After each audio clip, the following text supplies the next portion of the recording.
Welcome to episode 1 of the Advent Study. This is a study of the history, theology, and the symbols of the Advent season. My name is Pastor Diana Thompson. I serve as the interim pastor at St. John's Lutheran Church, New Franklin, Minerva, Ohio, and the administrative pastor at St. Paul's Lutheran Church in Alliance, Ohio. Thank you for joining me. You will see this video series posting on the St. Paul's and St. John's social media sites, as well as my own YouTube channel. So please check us out. So first, as we begin this time, we are going to be talking about the history of Advent and how this season came to be and why we celebrate it in the first place.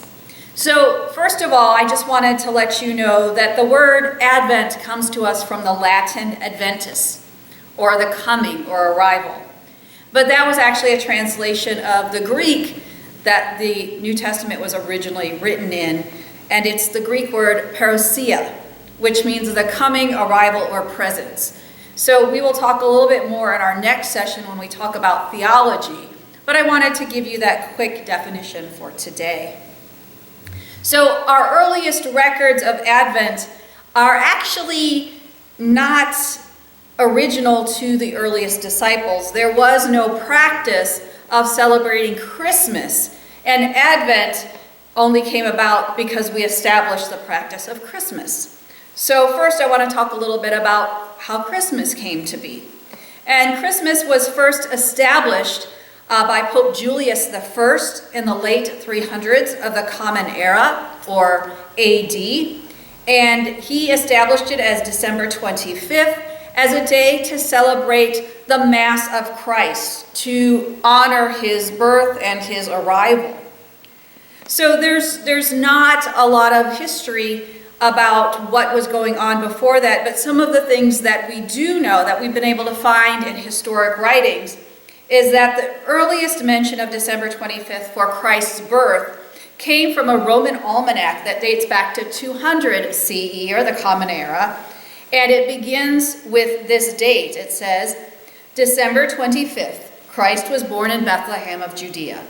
That's the earliest writing that we have that gives Christ's birth date a day. So when Pope Julius declared December 25th as the day of celebrating the Mass of Christ, the birth of Christ, there was some history to it, but it still wasn't a widespread practice. So some of the things about the earliest disciples, James, John, Peter, and the rest, and part of that culture and day in those ancient times is that birthdays really were not often celebrated. It was very uncommon for birthdays to be celebrated. And I don't know if you've ever noticed, but there's only 2 birthdays mentioned in the Bible. One is Herod.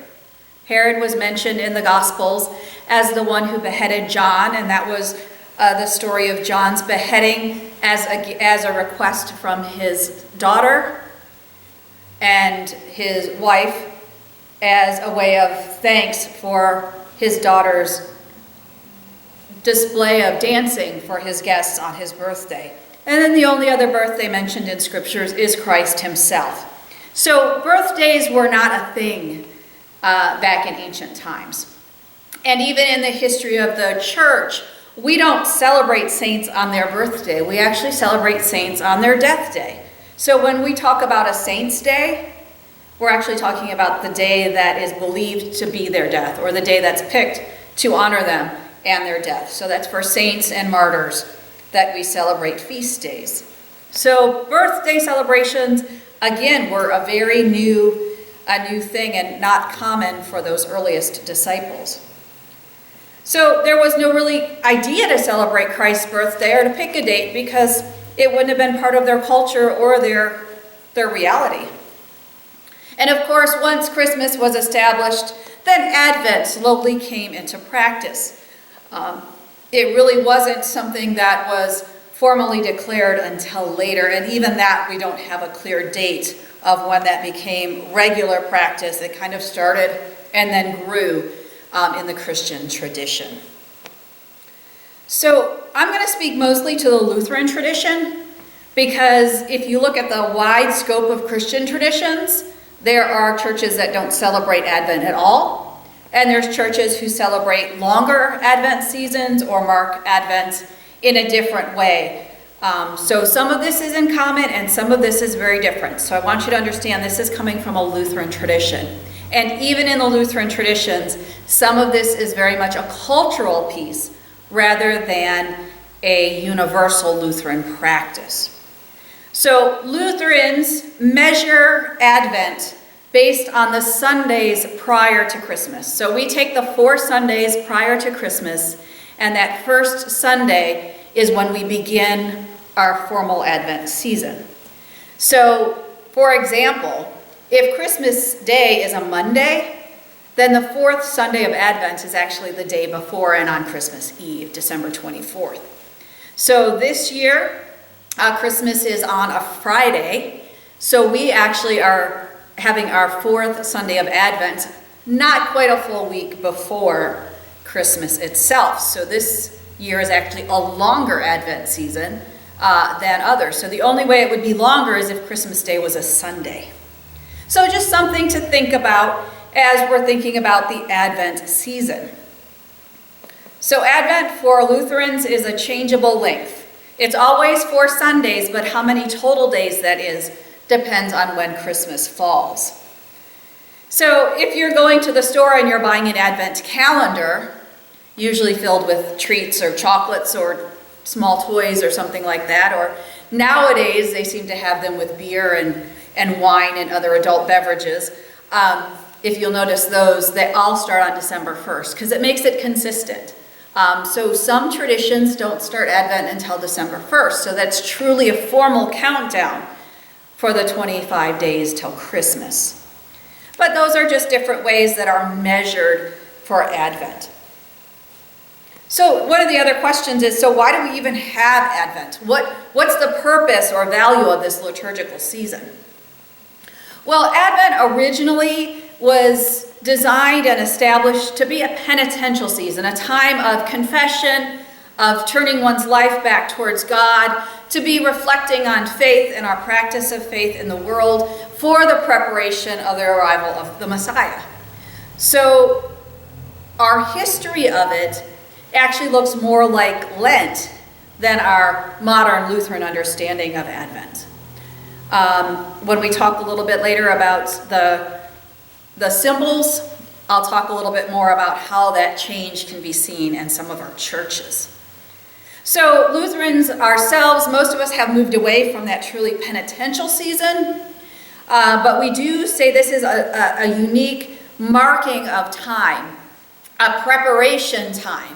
A preparation not only for the birth of the Messiah, but a time to really focus on what does it mean when the Messiah is supposed to return. And that doesn't mean that we know he's going to come back on December 24th, but instead to refocus our eyes and our life in a way that recognizes that when Christ returns, we need to be ready.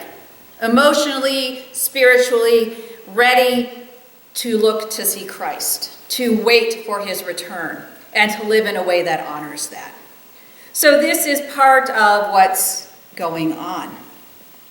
Now, honoring that in the midst of our very secular and social Christmas can be very difficult, because in years past, the time leading up from Christmas, after Thanksgiving to December 25th, is usually filled with a bazillion holiday parties. And it often gets very difficult for us to stay focused on the Christian faith aspect because the rest of our life gets so busy.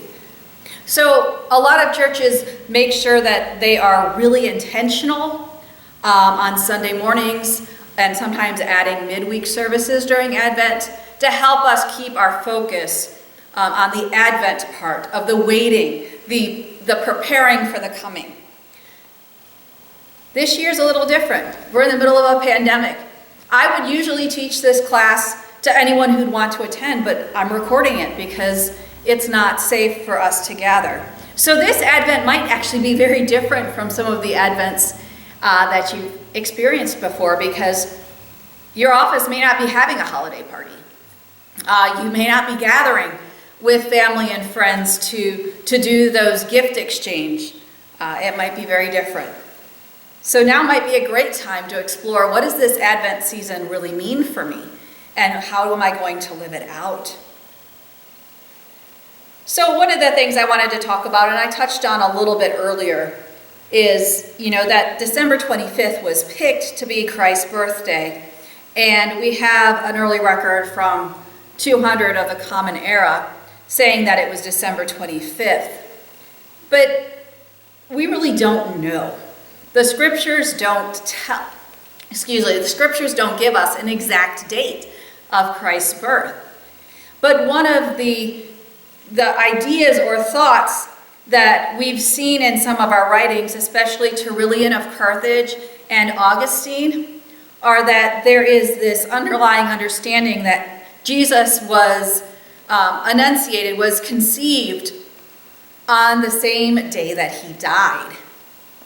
So obviously how many ever years that is, we think it's about 33.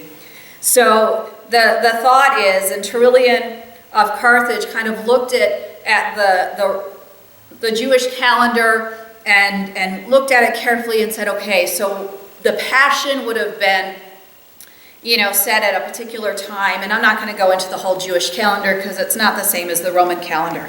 But the equivalent of it, the same day in the Roman calendar, would be March 25th. So if that's the day that Christ died, then 9 months earlier, 9 months later would be the day that he was born. So conception would have been March 25th. 9 months later makes it December 25th. So that is kind of the how and why that we see of December 25th. So again, there's a couple different ancient writers who use that method of thought on why we're using Christmas as December 25th. Now, it's also interesting because December is the month of the winter solstice. And as Christianity started moving into the northern hemispheres, now you have to remember, Christianity started as a Middle Eastern and Mediterranean religion. And as it moved into the northern hemispheres, we actually see some of the practices of European pagan communities being brought into the Christian tradition.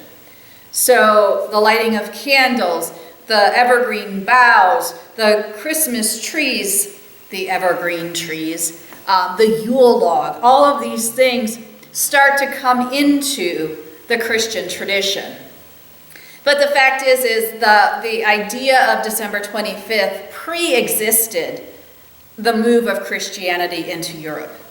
So though there are things that Christianity has taken and used in our own way in the Christian understanding of Christmas and Advent, we still lean strongly on the fact that this pre-existed that time. As we talk more about symbols in our third session, we'll talk a little bit more about how those pieces came into the Christian tradition. So the earliest writings about Christmas and even Advent don't talk about wreaths, they don't talk about special calendars. It definitely was much more reflective of kind of a Lenten season.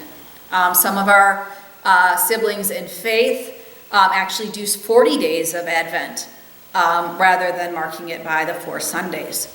Again, really strongly emphasizing that need for repentance and penitence. And some still today use that time for fasting and withhold eating certain things during the time of Advent, very similar to what they would do for Lent. So that's just a short, like I said, this is kind of a short thing, but this is kind of the history of how we came to Advent. And next week I'll talk about the theology of Advent. Why is it important, and what does Advent tell us about the nature of God, which is really what theology is. It's the study of God. So what does this tell us about who God is and how God works and how God interacts with us? So that'll be a focus of our next session. So I do want to invite you to share any comments, any questions that you would like to have answered. I'll try to answer them either in the next session, or I'll respond to you through the social media or on my YouTube page with comments. But I look forward to hearing from you, anything else you'd like to know as we move forward. And it is, again, my joy and pleasure to have this time with you. And I will see you next time as we can continue our study of Advent with the theology of Advent. Grace and peace be with you, and have a beautiful day.